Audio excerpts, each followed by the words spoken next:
जो आपके सामने कुछ ड्राइंग्स दिख रहे हैं, ये 3 डायमेंशनल ड्राइंग है। जब हम रचना सीखते हैं, अभी हम एक प्रतलीय रचना सीख रहे हैं। जब आप आगे पढ़ोगे तो आपको इस तरह से जो हमारे आर्किटेक्चर है या इंजीनियरिंग वाली ड्राइंग बनाते हैं, तो हम अभी बेसिक सीख रहे हैं। यानी जैसे हम 2 अक्षर या 3 अक्षर के शब्द सीखे और वो सीखने के बाद आज हम किताब पढ़ सकते हैं, वैसे ही रचना में आप ये छोटा छोटा सीख रहे हैं बाद में। मेरे प्यारे विद्यार्थियों, आप सभी का स्वागत। बच्चों, आज शिक्षक दिवस है और उन सभी शिक्षकों को मैं प्रणाम करती हूँ, चाहे वो छोटे हों या बड़े हों, जिनसे हम कुछ न कुछ सीखते हैं क्योंकि जीवन एक निरंतर सीखने वाली क्रिया है। हम चाहे छोटे हों या बड़े हों, कुछ न कुछ सीखते हैं। उन्हीं शिक्षकों को मैं नमन करती हूँ और 2 लाइन कहती हूँ। तुम ही बंधु हो, तुम ही पिता हो, तुम ही मार्गदर्शक, जीवन में शक्ति और आलोक तुम्हारा हम उतार ले निज तन मन में। और उनके ही मार्गदर्शन राह पर चले और हम आगे बढ़ते रहें। बच्चों, हम अब पुनरावृत्ति की इसका बहुत सारी चीज़ें हमने दोहरा ली हैं, सीख ली हैं। अब हम 10th के अपने सिलेबस पर चलते हैं और 10th का जो भी भूमितीय रचना है उसमें से कुछ भी कटा हुआ नहीं है, आपको सब का अभ्यास करना है। तो भूमितीय रचनाएं में चौथे चैप्टर में समरूप त्रिभुजों की रचना करनी है और उन समरूप त्रिभुजों की रचना में पहला तो ये है कि एक भी शीर्ष बिंदु सामान्य नहीं है, अर्थात अलग अलग त्रिभुजों की रचना करनी है, उनके शीर्ष बिंदु सामान्य नहीं है। तब 4.1 का पहला सवाल आता है हमारे सामने कि त्रिभुज ABC समरूप त्रिभुज ABC समरूप त्रिभुज LMN और त्रिभुज ABC में दिया क्या है? AB बराबर 5.5 सेंटीमीटर, BC बराबर 6 सेंटीमीटर और CA बराबर 4.5 सेंटीमीटर और 2 भुजाओं का अनुपात दिया है BC अपॉन MN बराबर 5/4। तो त्रिभुज ABC और त्रिभुज LMN की रचना कीजिए। बच्चों, क्योंकि ये समरूप त्रिभुज है तो हमें ये ज्ञात है कि समरूप त्रिभुजों की संगत भुजाएं समानुपात में होती हैं। अगर एक त्रिभुज का तीनों भुजाओं का माप दिया है तो हम दूसरे त्रिभुज के भी संगत भुजाओं का माप ज्ञात कर सकते हैं और जब हम दोनों त्रिभुजों की संगत भुजाओं का माप ज्ञात कर लिए तो हम दोनों त्रिभुजों की रचना कर सकेंगे। तो चलो पहले से हल करते हैं और हम उनकी भुजाओं का माप ज्ञात कर लेते हैं। इसके बाद तो त्रिभुज ABC समरूप त्रिभुज LMN है, इनके संगत कोण सर्वांग सम होते हैं और इनकी संगत भुजाएं समानुपात में होती हैं। तो पहले हम विश्लेषण कर लेते हैं। AB बटे LM,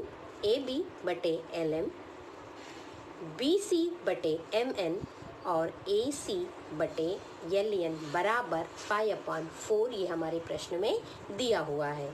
आगे बढ़ते हैं और जो मान दिया है उस मान को देखते हुए हमें AB दिया है 5.5 तो हमने लिख दिया, BC दिया है 6 सेंटीमीटर, AC दिया है 4.5 सेंटीमीटर तो हमने मान रखा। अब हम एक एक करके इसमें 4 समानुपात है, प्रत्येक चौथा हमारा 5/4 है, तो इसमें से हमें LM, MN, LN ज्ञात करना है। तो एक समानुपात को 5/4 ऐसे करके हम प्रत्येक अनुपात को 5/4 इस अनुपात के से तुल्य करेंगे और जो हमें भुजा ज्ञात करनी है वो हम ज्ञात करेंगे। तो सबसे पहले लेते हैं 5.5 अपॉन LM बराबर 5/4। प्रत्येक अनुपात को, प्रत्येक पहला अनुपात, फिर ये है दूसरा अनुपात, फिर ये है तीसरा अनुपात, इस पहले दूसरे तीसरे को सबको हम किसके साथ 5/4 के साथ तुलना करेंगे और हमें LM ज्ञात करेंगे। तो हमें LM कितना मिलेगा? जो बच्चों हमें अननोन होता है, हमें जो ज्ञात करना होता है उसी को हम पहले लिखते हैं, उसी का पहला तिर्यक गुणा करते हैं। तो LM गुणे 5 पहले लिखते हैं, बाद में 5.5 गुणे 4 को। तो इस तरह से हमें दो पक्ष मिलते हैं और LM बराबर फिर 5.5 गुणे 4 और यहाँ गुणा 5 है तो बटे में आ जाएगा बटे 5। अभी 5 से हम जानते हैं कि 5.5 है, उनके इकाई के स्थान पर अगर 5 होता है तो उसमें 5 से भाग जाएगा, तो हम दशमलव से भाग करेंगे 5 से, तो 5 1 जा 5, 0.5 1 जा 5, यानी हम 5 से भाग देंगे। आपको दशमलव का भाग सीखना होगा, अगर नहीं आता है तो आप सीख लीजिए। तो 1.1 आता है और फिर गुणे 4, तो इसलिए LM बराबर 4.4, क्योंकि 1.1 का 4 से हम लोग गुणा करेंगे, 4 1 जा 4, 0.4 1 जा 4.4 सेंटीमीटर। इसके बाद हम सेकेंड लेते हैं, 6/mn बराबर 5/4। तो जो अननोन होता है पहला तिर्यक गुणा उसी का लेंगे, तो mn गुणे 5 बराबर 6 × 4, mn therefore mn equal to 6 × 4 और ये 5 को डिवाइड बाय, अब यहाँ 5 से कोई भी अंक नहीं कटता तो हम क्या करेंगे, सीधा गुणा कर देंगे 6 का 4 में और इसके बाद 5 से डिवाइड करेंगे, तो हम 6 4 जा 24 और इसके बाद 5 से डिवाइड यानी भाग देंगे, तो हमें कितना मिलेगा, 4.8 मिलेगा। आपको यहाँ भाग देना सीखना है, नहीं आता है तो सीखना है और आता है तो अच्छी बात है, आता ही होगा फिर भी मैं दिखाती हूँ। 24 डिवाइड बाय 5, तो 5 का टेबल करेंगे, कितनी टाइम जाएगा, 4 जा 5 4 जा 20, 5 चौक 20, घटाएंगे 4 आ गया। अब घटाने के बाद 4 हमें शेषफल मिलता है, लेकिन इसके आगे भी भाग जाएगा, दशमलव लगा के 0 बढ़ाते हैं, तो हम 0 लेंगे, क्योंकि दशमलव के बाद 0 है तो यहाँ भी दशमलव लगा देंगे और 0 को उतार लेंगे, तो फिर 5 का टेबल पढ़ेंगे तो 8 बार जाएगा, 5 8 जा 40, 5 8 40 और ये घटा देंगे, इस प्रकार हमारा 4.8 आता है। तो हमें mn भी मिल गया 4.8 और तीसरा लेंगे 4.5/ln बराबर 5/4। अब इसको लेके ln का तिरछा, क्योंकि जो अननोन होता है उसका तिरछा गुणा पहले करेंगे, गुणा कर लिया और फिर इसके बाद यहाँ यूनिट प्लेस पर 5 है, भाग दे दिया, भाग देने के बाद कितना आया 0.9 और क्या है 4, इनसे मल्टीप्लाई किया हमें मिल गया 3.6। अब जब भी हमें मिल गया तीनों भुजा, पहले त्रिभुज की तीनों भुजा हमें ज्ञात है और हमने LMN का भी तीनों भुजा ज्ञात कर लिया है, तो हमें अभी क्या करना है, दोनों त्रिभुजों की रचना करनी है। तो चलो हम पहले दोनों त्रिभुजों की रचना कर लेते हैं।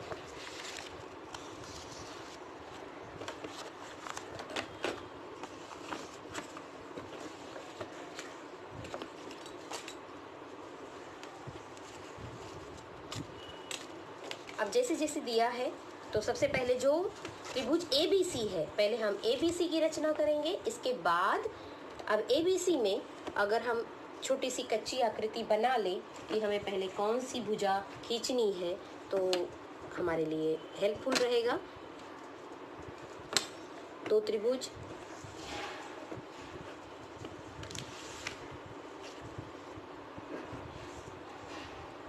ABC और हमें और किसकी रचना करनी है, LMN, एक अच्छी आकृति, मतलब आपको एक आइडिया मिले कि हमें कौन कौन सा पहले त्रिभुज बनाना है। तो ABC LMN, तो AB में AB है 5.5, BC है 6 और CA है 4.5 और LM में हमने ज्ञात किया है LM है 4.4, MN हमने ज्ञात किया 4.8 और LN ज्ञात किया हमने 3.6। अभी जो हमने ज्ञात किया वहाँ से हमने सारी जानकारी यहाँ रख ली है, क्योंकि जब आप कच्ची आकृति बना लोगे तो आपको वह सारा ज्ञात हो जाएगा और फटाफट हम रचना कर लेंगे। तो चलो हम इसकी रचना कर लेते हैं दोनों त्रिभुजों की। तो सबसे पहले ABC के लिए हम पहले BC खींचेंगे। कितना है BC है 6, तो ये हमने ले लिया 6। जैसा बच्चों मैंने कहा है कि अब बार बार हमें भुजाओं का माप लेना पड़ेगा, पट्टी खींचनी पड़ेगी, तो हम यहीं पर अब इसका नाम लिख लेते हैं B और इसका नाम लिखते हैं C। कितना है? 6 सेंटीमीटर। हम 5.5 और 4.4 को भी अभी यहीं नाप लेती हूँ। तो कितना? 5.5 5.5 क्या है? AB है, AB 5.5 है और AC है 4.5, वो भी मैं यहाँ ले लेती हूँ 4.5 AC। तो मैंने लिख लिया। आप सोचोगे कि हमें बार बार यहाँ क्यों बनाना पड़ रहा है, क्यों लिखना? एक बार आपने नाप लिया, इसके बाद फिर नापना नहीं पड़ेगा, तो आपके लिए बहुत आसानी रहेगी। पट्टी पे लेके स्लिप हो जाएगा, तो भले ये आपको लगेगा ये तो बहुत लंबा प्रोसेस है, लेकिन गलती बिल्कुल नहीं होगी आपसे ये। तो अभी हमें क्या खींचना है? BC तो हमने ले लिया। अब ये दोनों भुजाओं को समझो यहाँ से कॉपी करना है और यहाँ पेस्ट कर देना। पेस्ट यानी कि चाप लगाना है। तो AB को हम नाप लेते हैं। AB हमने नाप लिया। बिल्कुल देखिए यहाँ पर दोनों बिंदु यहाँ दिख रहे हैं, हमने नाप लिया। AB यहाँ पर क्या है? BC है। B तो है ना, C नहीं है, A नहीं है। AB हमें करना है, तो B बिंदु है, तो B से हम चाप लगाएंगे। B से हमने चाप लगा दिया। अब AC को भी नाप लेती हैं, नाप लेंगे हम। ये देखो बिंदु पे रखा और ये दूसरा बिंदु यहाँ पर AC। अब यहाँ पर C है, तो हम C पर रखेंगे और चाप लगा देंगे। ये हमारा त्रिभुज बन जाएगा ABC। अब चाप लगाने से हमें ये बिंदु मिल गया। इस बिंदु को B से मिला देंगे। त्रिभुज की रचना हमने रिवीजन में भी काफ़ी किया है, तो अब मैं और इस तरह से C को मिला देंगे। हमारा त्रिभुज बन गया AB और ये है A। इसी तरह से LMN का भी रचना हम कर लेंगे। LM जैसे MN पहले है, तो हम पहले MN खींच लेंगे। कितना है? 4.8। मैं इसका और दूसरे का आपको खुद 4.8 5 6 7 8 ये है 4.8। तो हम नाम लिखेंगे M N और इनका माप लिख देंगे 4.8। अब कितना खींचना है बच्चों? 4.4 और 3.6 हम यही पहले ही लिख लेंगे। जैसा मैंने कहा नाप लेते हैं। ये है 4.4 है ML 4.4। हमें खींचना है 3.6। ये है 6 LN 3.6। अब फटाक से हमें क्या करना है? ML को नाप लो यहाँ पर और एकदम अच्छे से बिंदु के ऊपर हमने नाप लिया। अब M है यहाँ पर, M से रख कर चाप लगा दो। अब इसके बाद LN को नाप लो। ये देखिए आप बिल्कुल, ये देखिए बिल्कुल हमने एकदम नाप लिया है। LN यानी N है, N पे रख कर आप चाप लगा दो और हमें ये प्रतिच्छेदन बिंदु मिलता है और इसको हम मिला देंगे तो हमारा त्रिभुज बन गया LMN। अब इसको मिला दीजिए। दूसरे सवाल में मैं आपको विश्लेषण दिखाऊंगी और इसके बाद आपको रचना स्वयं करना होगा। जैसे मैंने इसमें बताया है वैसे ही आपको उसमें रचना करनी होगी।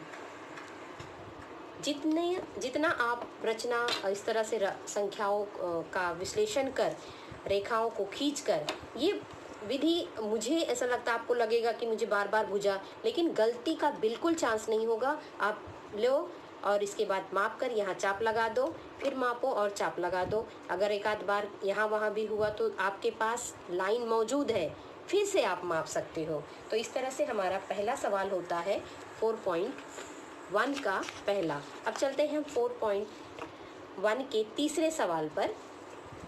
तीसरा सवाल है त्रिभुज RST समरूप त्रिभुज XYZ, जिसमें RST में RS दिया है 4.5 सेंटीमीटर और एंगल आर एस टी दिया है 40 और एस टी दिया है 5.7 सेंटीमीटर और एक अनुपात दिया है R S upon X Y equal to 3/5। तो आपको क्या करना है, त्रिभुज आर एस टी और एक्स वाई जेड की रचना करनी है। तो सबसे पहले हम विश्लेषण करते हैं इसमें।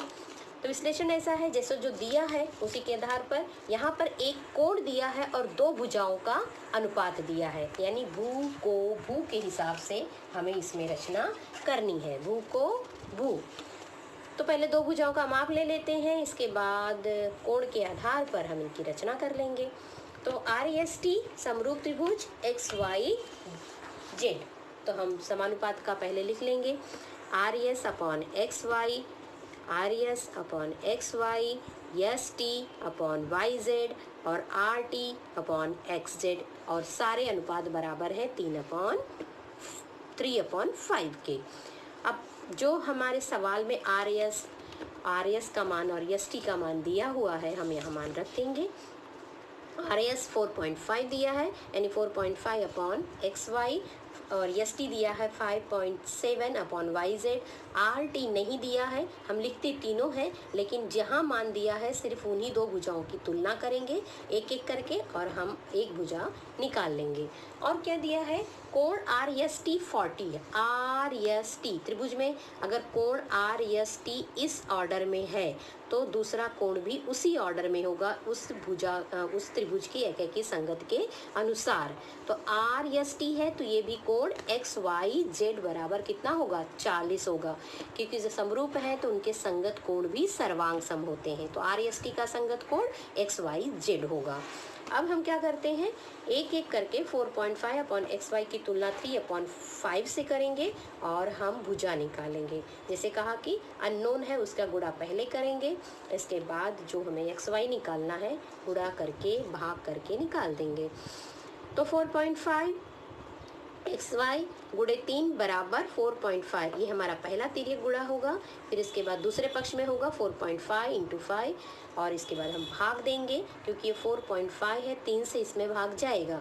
जो हमारी विभाज्यता की कसौटी है बच्चों, वो हम और दशमलव का भाग देंगे तो 1.5 आएगा, गुणे 5 और गुणा करने के बाद हमें मिला 7.5। एक्स वाई कितना मिल गया, 7.5। दूसरा इसी तरह से हम लेंगे 5.7 वाला, 5.7 upon Y Z equal to 3/5, जो अननोन है उसका गुणा पहले करेंगे, इसका Y Z into 3 equal to 5.7 into 5, इसलिए वाई जेड निकालेंगे 5.7 इंटू 5 अपॉन 3। 5.7 में 3 से भाग जाएगा तो हम भाग देंगे तो आएगा 1.9, फिर गुणा 5 और हमारा उत्तर आता है Y Z equal to 9.5 centimetre.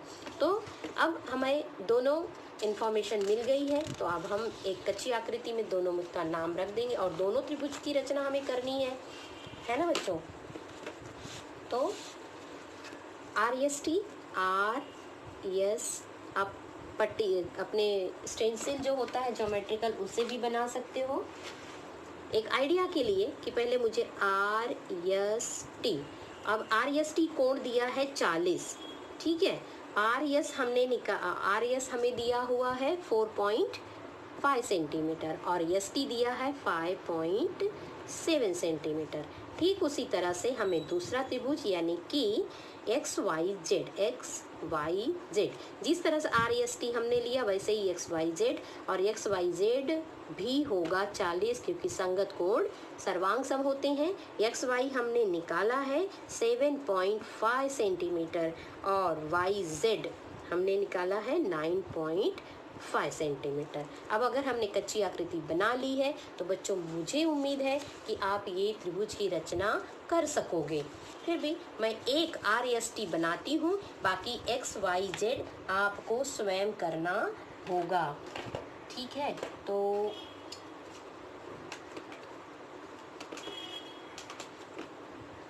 चलो पहले मैं आर एस टी बनाती हूँ। आर एस टी के लिए सबसे पहले मैं 5.7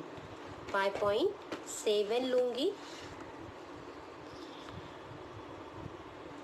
5.567 ये हमने ले लिया। और दूसरी भुजा हमें लेनी होगी जो RS है 4.5, तो वो भी मैं माप लेती हूँ ताकि बाद में मुझे पट्टी की ज़रूरत ना पड़े। ये कितना है 5.7 सेंटीमीटर लिया।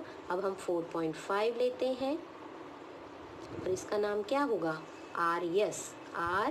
ये है 4.5, परंतु यस पर हमें 40 डिग्री का कोण बनाना है। तो एकदम देखो ओवरलैप, इस लाइन के ऊपर लाइन हमारे इस चांदे की लाइन होगी और इस बिंदु पर हमारा चांदे का एकदम कोण बनाने वाला बिंदु होगा। क्योंकि दूसरी भुजा यहाँ पर है, हम यहाँ से नापेंगे कितना 40 नापेंगे और यहाँ लगा दिया। और इस भुजा को हम थोड़ा सा लंबा ही खींचेंगे। अच्छा हाँ, ये हमने खींच दिया। अब यहाँ नाप लगाया है उसकी, चाहे वो नाप लो या तो यहीं से 4.5, क्योंकि इसी भुजा पे हमें लेनी है, यहाँ से ही हम 4.5 ले सकते हैं, यहाँ से ही हम नाप सकते हैं। तो 4.5 हमें R लेना है, तो 4.5 ये हमने पॉइंट लगा लिया। यहाँ लिखने की भी जरूरत, यहाँ नापने की ज़रूरत नहीं होती है। तो जब हम ऐसे ड्राइंग बनाते जाएंगे तो आइडिया भी अपने आप धीरे धीरे आता रहेगा, कहाँ हमें नापने की ज़रूरत है और कहाँ नहीं है। क्योंकि इसी लाइन पर है तो एक ही लाइन पे नापना हमारे लिए आसान हो जाता है। तो हमने 4.5 नाप लिया और ये बन गया हमारा R, और ये हमने कितना लिया था 40 अंश। तो बच्चों दूसरा XYZ आप खुद प्रयत्न करिएगा और ठीक इसी तरह से यहाँ बनेगा, सिर्फ लंबाई इसकी लंबाई ज़्यादा है। तो आप ये बनाइए, अभ्यास करिए, तब अगले वीडियो में हम सामान्य शीर्ष बिंदु वाले त्रिभुजों की रचना करेंगे। तब तक इन दोनों को अच्छी तरह से आप तैयार कीजिए, प्रैक्टिस करते रहिए। तो खुद को प्रेरित करते रहिए और गणित को लिखकर समझकर पढ़ते रहिए। थैंक यू बच्चों।